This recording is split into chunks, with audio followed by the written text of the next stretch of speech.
ഈ മാസം മുതൽ ഉണ്ടായിരിക്കുന്ന പരിഷ്കാരത്തിനെതിരെ ശക്തമായ പ്രതിഷേധം സമരവുമായി രംഗത്തിറങ്ങിയിരിക്കുകയാണ് ഡ്രൈവിംഗ് സ്കൂൾ നേതാക്കൾ. അതിലൊരു മഞ്ഞുരുക്കൽ ഉടൻ തന്നെ ഉണ്ടാകുന്നു.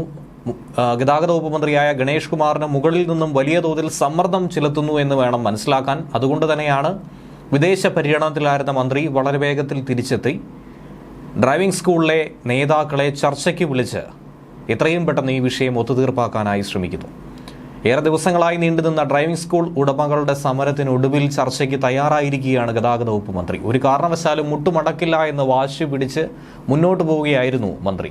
പക്ഷേ മറ്റു നിവൃത്തി ഒന്നും തന്നെ ഇല്ലാതായതോടെ പാർട്ടി തന്നെ കൈയൊഴിഞ്ഞ സാഹചര്യത്തിൽ, എന്തിനേറെ പറയുന്നു, പാർട്ടി നേതാക്കൾ പോലും കുറ്റപ്പെടുത്തിയ ഒരു ഘട്ടത്തിൽ മന്ത്രിക്ക് മറ്റ് പോംവഴികളൊന്നും തന്നെ ഇല്ലാതെയാണ് ചർച്ചയ്ക്ക് വിളിച്ചിരിക്കുന്നത്. അതുകൊണ്ട് തന്നെ ഡ്രൈവിംഗ് സ്കൂൾ പ്രതിനിധികളുമായി ചർച്ച നടത്താൻ തയ്യാറാണെന്ന് ഗതാഗത വകുപ്പ് മന്ത്രി തന്നെ അറിയിച്ചു. അതോടെ സമരം അവസാനിക്കാൻ പോകുന്നു എന്ന രീതിയിലുള്ള സൂചനകളും ലഭിക്കുന്നുണ്ട്. മഞ്ഞുരുകൽ വേള നാളെ വൈകുന്നേരം 3 മണിക്ക് തിരുവനന്തപുരത്തായിരിക്കും നടത്തുന്നത്. ഗതാഗത വകുപ്പ് മന്ത്രി കെ വി ഗണേഷ് കുമാർ തന്നെയാണ് നേരിട്ട് ചർച്ചയ്ക്കായി വിളിച്ചതും. 13 ദിവസത്തെ ശക്തമായ സമരത്തിനൊടുവിലാണ് സർക്കാർ ഇങ്ങനെ ഒരു നടപടി സ്വീകരിക്കാൻ തയ്യാറായിരിക്കുന്നത്.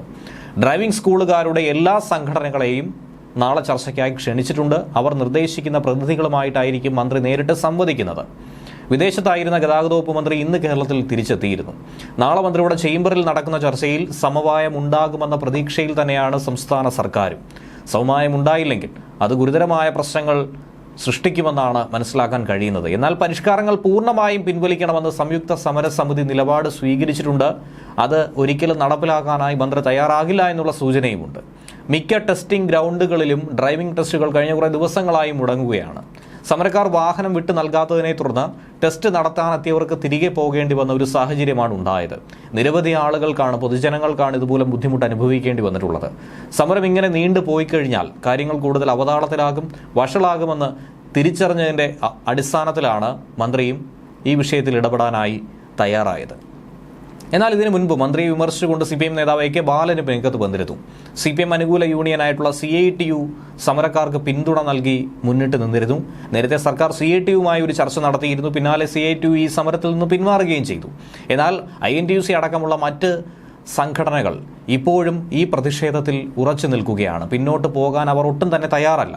പ്രതിഷേധം കാരണം സംസ്ഥാനത്തെ ഒട്ടുമിക്ക ടെസ്റ്റുകളും ഇങ്ങനെ പൂർണ്ണമായും തടസ്സപ്പെട്ട അവസ്ഥയിലാണ്, നടത്താൻ കഴിയാത്ത സാഹചര്യത്തിലാണ്. ചുരുക്കം ചില ടെസ്റ്റിംഗ് ഗ്രൗണ്ടുകളിലാണ് മാന്യമായ രീതിയിലെങ്കിലും കാര്യങ്ങൾ മുന്നോട്ട് പോകുന്നത്. ഈ രീതിയിലായാൽ ഇങ്ങനെ ഒരു പ്രതിസന്ധി തുടർന്നാൽ ഒരു കാരണവശാലും വിഷയം പരിഹരിക്കാൻ കഴിയില്ല എന്നും അതുകൊണ്ട് ഈ പ്രതിസന്ധി മറികടക്കാൻ അടിയന്തരമായി ചർച്ച ഏകോപിപ്പിക്കണമെന്നുമാണ് മന്ത്രിക്ക് മുകളിൽ നിന്ന് ലഭിച്ച നിർദ്ദേശം. മോട്ടോർ സൈക്കിൾ വിത്ത് ഗിയർ വിഭാഗത്തിൽ കാൽപാദം കൊണ്ട് പ്രവർത്തിക്കുന്ന ഗിയർ സംവിധാനമുള്ള മോട്ടോർ സൈക്കിൾ മാത്രം ഉപയോഗിക്കുക. 15 വർഷത്തിനു മേൽ പഴക്കമുള്ള വാഹനങ്ങൾ ടെസ്റ്റിന് ഉപയോഗിക്കരുത്. ടെസ്റ്റ് രീതിയിൽ സമഗ്രമായ പരിഷ്കരണം കൊണ്ടുവരണം. ടെസ്റ്റുകളുടെ എണ്ണം 30ആയി നിജപ്പെടുത്തുക. ഇങ്ങനെ പലതരത്തിലുള്ള നിർദ്ദേശങ്ങൾ മുന്നോട്ട് വച്ചിരുന്നു. ഇനി മോട്ടോർ മെക്കാനിക് അല്ലെങ്കിൽ മെക്കാനിക്കൽ എഞ്ചിനീയറിംഗ് യോഗ്യത വിജയകരമായി പൂർത്തിയാക്കിയവർ മാത്രം ഇൻസ്ട്രക്ടർ ആവുക തുടങ്ങിയ പരിഷ്കാരങ്ങൾ കൊണ്ടുവച്ചതും ഡ്രൈവിംഗ് സ്കൂളുകാർക്ക് വലിയ തലവേദനയായി. ഈ പരിഷ്കാരങ്ങൾ സർക്കാർ കൊണ്ടുവന്ന അന്നു മുതൽ തന്നെ ഡ്രൈവിംഗ് സ്കൂളുകാർ ഇതിനെ എതിർത്ത് രംഗത്ത് വന്നിരുന്നു. പ്രതിഷേധത്തെ തുടർന്ന് ചില നിയന്ത്രണങ്ങളിൽ ഇളവ് നൽകുകയും ചെയ്തിരുന്നു. എന്നാൽ പൂർണ്ണമായും ഈ പരിഷ്കാരങ്ങളൊക്കെ തന്നെ പിൻവലിക്കണമെന്ന ആവശ്യവുമായി തന്നെയാണ് പ്രതിഷേധക്കാർ മുന്നിട്ട് നിൽക്കുന്നത്. ഡ്രൈവിംഗ് ടെസ്റ്റിൽ ഇങ്ങനെ നടത്തിയ പരിഷ്കരണങ്ങൾ തന്നെയാണ് ഇക്കഴിഞ്ഞ 2 ആഴ്ചക്കാലമായി സമരം നീണ്ടു നിൽക്കാൻ കാരണമായത്. സമരം ഒത്തുതീർപ്പാക്കാനില്ലെന്നും തനിയെ തന്നെ ഈ സമരം പൊളിയുമെന്നുമായിരുന്നു കഴിഞ്ഞ ദിവസം വരെയും മന്ത്രിയുടെ ഓഫീസ് പറഞ്ഞത്. പക്ഷേ അങ്ങനെ ഇത് അവസാനിക്കാൻ പോകുന്നില്ല എന്നുള്ള സൂചന മന്ത്രിക്ക് കൃത്യമായി ലഭിച്ചിരുന്നു. അതുകൊണ്ടാണ് സമരം 14 ദിവസം പിന്നിട്ടതോടെ ഒരടി പിന്നോട്ട് ചലിക്കാനായി മന്ത്രി തന്നെ തയ്യാറായത്. ഉന്നയിച്ച ആവശ്യങ്ങളിൽ അണുവിട പോലും പിന്നോട്ട് പോകാതെ ഉറച്ചു നിൽക്കുകയാണ് ഡ്രൈവിംഗ് സ്കൂൾ ഉടമകൾ. അവരുടെ നിലപാടിൽ യാതൊരുവിധ മാറ്റവുമില്ല. സംയുക്ത സമരസമിതി പ്രതിഷേധം ഘടിപ്പിച്ച് ശക്തമായി തന്നെ മുന്നോട്ട് പോകാൻ തീരുമാനിച്ചതോടെ വിദേശയാത്രയിലായ മന്ത്രി തിരിച്ചു വരേണ്ടി വന്നു. മന്ത്രി വിദേശയാത്രയിലായിരുന്ന കാലയളവിലുള്ള ഡ്രൈവിംഗ് ടെസ്റ്റുകൾ മുടങ്ങുകയും ചെയ്തു.